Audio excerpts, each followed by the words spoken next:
पोपी सर.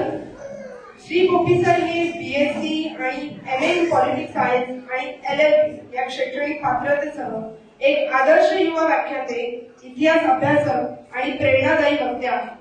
ते शिवक्रांती सामाजिक संस्था महाराष्ट्र राज्याचे संस्थापक तसेच छत्रपती शिवाजी महाराज युद्ध स्मारक उपरखंड समितीचे सदस्य म्हणून कार्यरत आहेत. याशिवाय ते शब्दवाहिनी अकॅडमीचे संचालक आहेत आणि शिवक्रांती विशेषांक संपादक आहेत. श्री पोपी सर यांनी महाराष्ट्रभर शिव व्याख्याते, प्रबोधनकार आणि प्रेरणादायी वक्ते म्हणून शेकडो व्याख्याने दिली आहेत. त्यांच्या सामाजिक कार्यात विविध शैक्षणिक उपक्रम, जनजागृती अभियान, मदत कार्य आणि अन्यायविरुद्ध आंदोलनाचा समावेश आहे.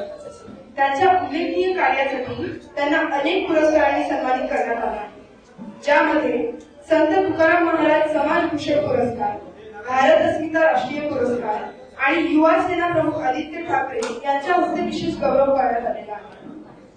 अशा या व्यक्तिमत्वांकडनं आता आपण सगळे उत्सुक आहोत की त्यांच्या मुखातून आपल्याला काय शब्दसुमन ऐकायला मिळणार आहे. सो मी विवेक सरांना प्लीज विनंती करेन की त्यांनी आम्हा सगळ्यांना त्यांच्या शब्दांनी मार्गदर्शन करा.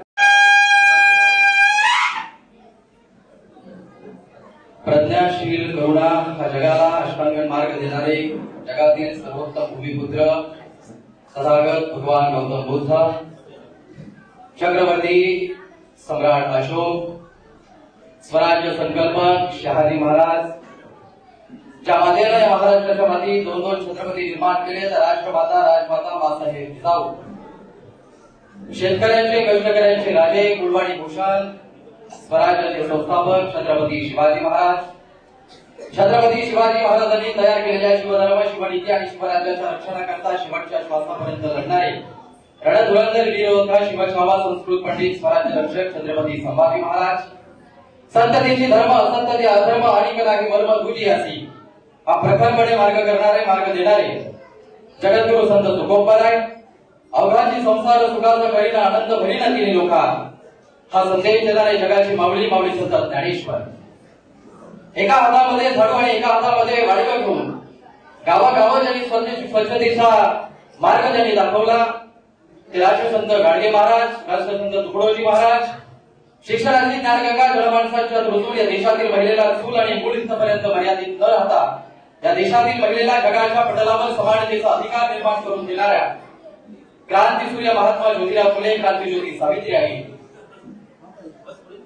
आणि यांच्या भारतीय संविधान गौरव दिनाच्या निमित्तानं तुम्ही आम्ही आज उपस्थित आहोत. ते घटनेचे शिल्पकार परमपूज्य भारतरत्न विश्वरत्न डॉक्टर बाबासाहेब आंबेडकर, आगरी शेतकरी नेते अप्पासाहेब नारायण नामू पाटील, प्रकल्पग्रस्तांचे भाग्य विधाते लोकनेते दिवा पाटील आणि ज्या ज्या महामानवांना मानवाच्या कल्याणासाठी आपलं सर्वस्व समर्पित केलं अशा सर्व महामानवांना, विचारवंतांना आपला जोरदार टाळ्यांच्या गजरात डॉक्टर बाबासाहेब आंबेडकर सामाजिक संघटनेच्या वतीनं आजच्या या संविधान गौरव दिनाच्या निमित्तानं आपण सर्वजण या ठिकाणी उपस्थित आहात. समाजाच्या विचारमंचावर उपस्थित असणाऱ्या अशा कार्यक्रमाचे अध्यक्ष उके साहेब आणि निश्चितच या संघटनेला लाभलेले अध्यक्ष, उपाध्यक्ष, सर्व सन्माननीय ज्यांनी आमच्याशी संपर्क केला ते सन्माननीय नारायण काका जाधव साहेब, ही सगळीच मंडळी. एकाचं नाव घेतलं तर दुसरा नाराज होईल, परंतु ज्यांच्या मेहनतीनं परिश्रमानं आजच्या या संविधान गौरव दिनाचा हा कार्यक्रम मोठ्या आनंदानं उत्साहानं या ठिकाणी साजरा होत आहे ते सगळेच जण आणि ज्यांच्याशिवाय आजचा हा कार्यक्रम अपूर्ण आहे ते सगळे संविधानावर प्रेम करणारे, शिवराय फुले शाहू डॉक्टर बाबासाहेब आंबेडकरांच्या विचारांना मानणारे माझ्या सगळ्या श्रोते बंधूंनो, भगिनींनो आणि मातांनो. महाराष्ट्रात एक व्याख्याते होते, त्यांचं व्याख्यान ऐकण्यासाठी हजारोच्या लाखोंच्या संख्येनं लोक जमायचे. एका गावात एका ठिकाणी याच व्याख्यानाची वेळ ठरली, ठरलेल्या वेळेनुसार व्याख्याते त्या गावामध्ये पोहोचले. त्यावेळेस व्याख्याते गावाजवळ पोहोचले, विचारमंचासमोर जाऊन पाहतायत तर फक्त 5 ते 6 मिनिटं जमली होती.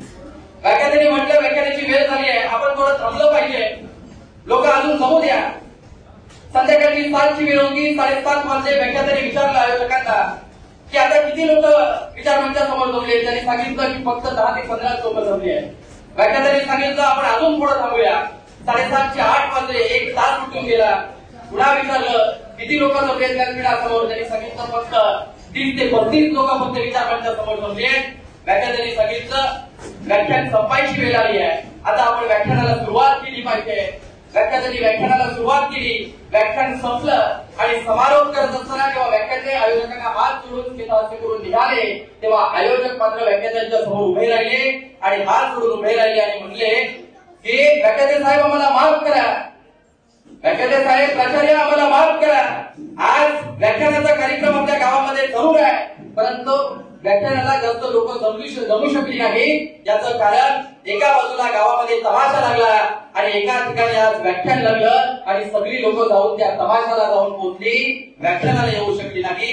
तेव्हा व्याख्यात्यांनी स्मितहास्य करून सांगितलं की समाजाची रीत आहे, समाजाची रीत आहे. दुधाचा व्यवसाय करणाऱ्या व्यक्तीला दूध घरोघरी जाऊन टाकावं लागतं, पण दारू विकणाऱ्या विक्रेत्याला लोक दारूच्या दुकानात रांगा लावून दारू घेतात. हे समाजाचं वास्तव आहे. आणि एका समाजाच्या वास्तवाच्या बदलाच्या काळामध्ये अतिशय प्रचंड मेहनतीनं या कार्यक्रमाचं या सगळ्या संघटनेच्या माध्यमातून नियोजन करून सगळी श्रोते वर्गांची माध्यमे या ठिकाणी उपस्थित आहे. मी सर्वांना या ठिकाणी आवर्जून सांगेन की एकदा या संघटनेच्या सर्व कमिटीसाठी एकदा जोरदार टाळ्या वाजवा. ज्या भारतीय संविधानाचा गौरव करण्यासाठी तुम्ही आम्ही या ठिकाणी आहे, त्या भारतीय संविधानाचा गौरव म्हणजे नेमकं काय, संविधान समजून घेणं म्हणजे नेमकं काय, त्याचा गौरव खऱ्या अर्थानं कधी होईल हे आजच्या या कार्यक्रमामध्ये आपण समजून घेणार आहोत. लक्षात घ्या, जगाच्या पटलावर अनेक राष्ट्र आहेत. इराण आहे, भूटान आहे, Thailand, New Zealand, England, Bharat, Afghanistan, Myanmar, Singapore, Australia, Kenya, दक्षिण कोरिया, फ्रान्स, डेन्मार्क, तुर्किस्तान, तुर्किस्तान, आपलं हे भारत आणि इंडिया, अनेक राष्ट्र आहेत. पण या सगळ्या राष्ट्रांमध्ये श्रेष्ठ हा भारत आहे, कारण भारताला डॉक्टर बाबासाहेब आंबेडकरांनी दिलेलं भारतीय संविधान आहे. ही राष्ट्र पराक्रमाची भूमी, ही राष्ट्र लढवय्यांची भूमी, ही राष्ट्र समाज सुधारकांची, क्रांतिवीरांची भूमी. या मातीवर आज उभावी ताट ठेवणी मान, आता हा हिमाचल ही माती जिचा मला अभिमान. जिंकायला कुणी येता अजिंक्य की ठरते आणि लाख सिकंदर आक्रमकांना पुरुणी उरते. अशी ही महाराष्ट्राची भारताची भूमी ही जगात श्रेष्ठ आहे, कारण या देशाला भारताचं संविधान आहे. ज्या देशांना संविधान नाही त्या देशांची अवस्था काय आम्ही एवढ्या डोळ्यांनी पाहिली पाहिजे. आणि म्हणून संविधान म्हणजे नेमकं काय, हा देशात कायदा म्हणजे नेमकं काय, आजचं भारतीय संविधान गौरव दिन आम्ही का साजरा करायचा. आम्हाला शाळेमध्ये आम्ही शिकत असताना, कॉलेजमध्ये शिकत असताना आपण पाहिलं, आनंदानं गुण्या गोविंदानं तिरंगा फडकवत आम्ही प्रजासत्ताक दिन 26 जानेवारी रोजी आपण साजरा करतो. त्या दिवशी भारतीय संविधानाची अंमलबजावणी झाली, परंतु समस्त भारतीयांना डॉक्टर बाबासाहेब आंबेडकरांनी हे संविधान 1949 रोजी मध्ये आजच्या दिवशी समर्पित केलं की हे संविधान समस्त भारतीयांचं आहे.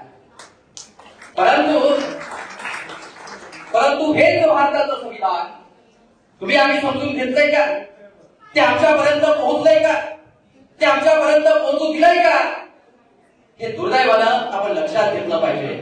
आजपर्यंत भारतीय संविधान तितक्या आत्मीयतेला आम्ही जपलंय का, आम्हाला समजून दिलंय का, बहुधा समजून सांगितलंय का, हे सगळ्यात मोठं चिंतन आणि मंथनाच्या या कार्यक्रमामध्ये करायचं आहे.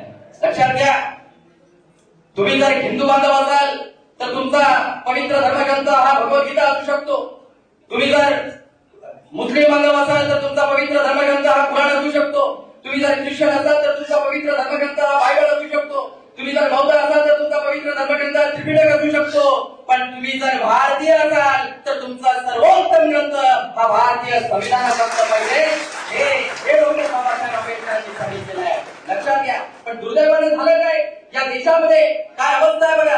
हा देश ज्या घटनेवर चालतो, हा देश या देशाची कोर्ट कचेरी ज्या घटनेवरती चालते, त्या कोर्ट कचेरीमध्ये शपथ घेण्याकरता तुमच्या समोर तुमचे आमचे धर्मग्रंथ ठेवले जातात, भारतीय संविधान ठेवलं जात नाही का. याचं कारण आहे, ज्याला दोषी आम्ही देखील आहोत, त्याला भारतीय संविधानाला तितक्या आत्मीयतेनं आम्ही मानलंच नाही, तितक्या आत्मीयतेनं आम्ही मानू शकलो नाही. हे सगळ्यात मोठा दुर्दैव आहे. आणि म्हणून षडयंत्र कसं आहे व्यवस्थित पहा. त्यांनी आतापर्यंत आम्हाला भूगोल शिकवला, आतापर्यंत इतिहास शिकवला, गणित शिकवलं, पर्यावरण शिकवलं, विज्ञान शिकवलं, सायन्स शिकवलं, सगळं काही शिकवलं. पण हा देश ज्या घटनेवर चालतो ती घटना त्यांना मात्र समजून सांगण्याकरता ते कमी पडले, पण ती जबाबदारी आता आपली आहे. ती जबाबदारी आता आपली आहे. त्यांनी सांगितलं की ही राज्यघटना फक्त एका विशिष्ट वर्गासाठी आहे. ही राज्यघटनेचं आरक्षण एका विशिष्ट वर्गासाठी आहे, त्याचा आम्हाला काही फायदा नाही असं वारंवार सांगितलं गेलं. जाती धर्मामध्ये तेढ निर्माण करून, जातीवाद तयार करून डॉक्टर बाबासाहेब आंबेडकरांना एका चाकोरीबद्ध करून ठेवण्याचं, एका चौकटीत बंदिस्त करून ठेवण्याचं काम केलं. आम्हाला कोणी विचारलं की डॉक्टर बाबासाहेब आंबेडकर कुणाचे? बौद्ध बांधव म्हणतात आमचे, म्हणजे एका चौकटीमध्ये बंदिस्त करून ठेवण्याचं काम केलं गेलं. समाजाने देखील त्याच केलं. डॉक्टर बाबासाहेब आंबेडकर कुणाचे? त्यांनी सांगितलं फक्त बौद्धांचे. पण आज मी या ठिकाणी जाहीरपणे सांगतो आहे की डॉक्टर बाबासाहेब आंबेडकर हे फक्त एका जाती धर्माचे नसून ते समस्त अखंड भारताचे हे पहिल्यांदा आपण हे समजून सांगण्याकरता मी कधी म्हटलं का आमच्या सगळ्या एसटी एसटी ओबीसी बांधवांनी लक्षात घ्यायचं आहे, हे लक्षात घेतलं पाहिजे. आणि म्हणून जातीवाद न करता, भेदभाव न करता डॉक्टर बाबासाहेब आंबेडकर समस्त हे भारतीय संविधान समस्त भारतीयांना समर्पित करतात ना, तर याची अनेक उदाहरणं मला इतिहासामध्ये सापडतात. जेव्हा भारतीय संविधान लिहिण्याचा प्रस्ताव डॉक्टर बाबासाहेब आंबेडकरांकडे येतो, तेव्हा बाबासाहेबांना भेटण्याकरता हिंदू समाजातील लोक काही जातात. बाबासाहेबांना सांगतात बाबासाहेब आपण राज्यघटनेची सुरुवात लिहिताय, परंतु राज्यघटनेची सुरुवात जर आपण ईश्वराला प्रमाण म्हणून केली तर बरं होईल, चांगलं होईल, उत्तम होईल. पण बाबासाहेब आंबेडकर आणि पंडित जवाहरलाल नेहरू नाकारताय. नाही, आपल्याला असं नाही करता येणार. कारण जर ईश्वराला प्रमाण मानून जर भारतीय राज्यघटनेची सुरुवात केली तर फक्त ईश्वराला मानणारे हिंदू बांधवच फक्त त्याचा स्वीकार करतील. इतर धर्मातली लोक, इतर जातीतली लोक त्याला करणार नाही. काही मुस्लिम समाजाची लोक बाबासाहेबांना भेटण्याकरता येतात. मुस्लिम समाजाच्या लोकांना देखील बाबासाहेब सांगतात की अल्लाच्या नावाने जर सुरुवात केली तर फक्त अल्लाला मानणारी लोक संविधानाला मानतील, इतर धर्माची लोक मानणार नाहीत. काही ख्रिश्चन समाजाची लोक येतात, त्यांनाही तेच सांगितलं जातं. काही बौद्ध समाजाची बांधव सुद्धा जातात, बाबासाहेबांना सांगतात बाबासाहेब आपण बौद्ध धर्माच्या दिशेने आहात, त्या मार्गावर आपण आहात. जर संविधानाची सुरुवात जर आपण गौतम बुद्धांच्या नावाने जर केली तर चांगलं होईल. बाबासाहेब त्यांनाही नाकारतात. बाबासाहेब सांगतात माझ्या राज्यघटना जर मी लिहितोय, राज्यघटना लिहिण्याचा प्रस्ताव जर माझ्याकडे आले तर माझ्याकडून, माझ्या हातून एकही समाजावर अन्याय होता का म्हणे, एकही समाज माझ्या हातून सुटता का म्हणे. मी जर या देशाची राज्यघटना लिहितोय तर ही राज्यघटना कोणत्याही जातीची, पातीची अथवा धर्माची नसून ती समस्त भारतीयांची आहे हे सांगण्याचं काम करतात बाबासाहेब आंबेडकर. समस्त भारतीयांची आहे. भेदभाव नाही केला, जातीवाद नाही केला त्या ठिकाणी डॉक्टर बाबासाहेब आंबेडकरांनी. तो संतांनी विचार सांगितला जगद्गुरु संत तुकोबारायांनी, मुंगी आणि रामाबा सारखाचं जीवन भेदा भेदा अमंगल. तो संतांचा विचार, जगद्गुरु तुकोबारायांचा विचार डॉक्टर बाबासाहेब आंबेडकरांच्या संविधानामध्ये आहे. इल्मी जरो जगत में फूट फेलो नाही, फूट फूट बहुमानी है देश नष्ट हो जाई. ऐसा चाहू राज में जावा मिले सबको अन्न, छोटा बडा सब वैसे मैदास रहे प्रसन्न. कसं राज्य हवं? इथं लोक सुखानं पुढ्या गोविंदानं एकाला समतावादानं नांदली पाहिजे हे सांगण्याचं काम संविधानाच्या माध्यमातून डॉक्टर बाबासाहेब आंबेडकरांनी दिलाय. म्हणजे संतांचा विचार राज्यघटनेमध्ये आम्हाला दिसतोय. परकीय आक्रमण या भारतीवरती असताना तर काही आक्रमकांविरुद्ध इंग्रज, पोर्तुगीज, डच, आदिलशाही, मोगलशाही या सगळ्यांच्या छापरावरती उभा राहून ज्या वेळेला एक फिरगी या मातीमध्ये निर्माण होते आणि विसर्जनाने स्वतः झालेल्या मनावर स्वतंत्र विचारांचं सिंचन करून या महाराष्ट्राच्या मातीला स्वराज्य रुपवत असताना माणसं मिळवणं, मिळवून जोडणं आणि त्यांच्या काळजामध्ये स्वराज्य ज्योत निर्माण करणं आणि शुभधनुष्य आपल्या खांद्यावरती विजया मिळत असताना वेळ प्रसंगी स्वतःच्या छातीवर घाव घेत समाजाच्या अस्तित्वाकरता धाव घेण्याचं काम या महाराष्ट्राच्या मातीत, या भारताच्या भूमीत सगळ्यात पहिल्यांदा जर कोणी केलं असेल तर छत्रपती शिवाजी महाराज हे नाव त्याच छत्रपती शिवाजी महाराजांनी 18 पगड 12 मुर्तदार नदीमधीच्या सगळ्या मावळ्यांना एका लाईनीमध्ये बसवलं, एका नावाचं गुंफलं. त्याच 18 पगड 12 मुर्तदार जातीपातीच्या डोईवरती सुखाचं छत्र उभं करण्याचं काम छत्रपती शिवाजी राजांनी केलं. त्याच 18 पगड 12 मुर्तदार जातीपातींना एका संघटित करून एका जागेत बसवण्याचं काम, समान न्याय देण्याचं काम डॉक्टर बाबासाहेब आंबेडकरांनी भारतीय संविधानाच्या माध्यमातून केलं. कुठे भेदभाव आहे? भेदभाव आहे कुठे? कुठे? आम्ही लक्षात घेतलं पाहिजे. आणि म्हणून संविधान समजून घेत असताना, त्याचं चिंतन आणि मंथन करून घेत असताना आम्हाला जर कोणी विचारत असेल, आम्हाला जर कोणी बोलत असेल तर आम्ही छाती ठोकपणे सांगितलं पाहिजे की हे भारताचं संविधान भारतीयांचं आहे. किंबहुना या देशात आम्ही राहतोय ना, आम्ही कोणत्या जातीच्या धर्माचे असू ते नंतर, पण आम्ही समस्त भारतीय आहोत हे सांगण्याचं खऱ्या अर्थानं काम आपल्या सर्वांना करावं लागणार. काम आता आपल्याला करायचं आहे.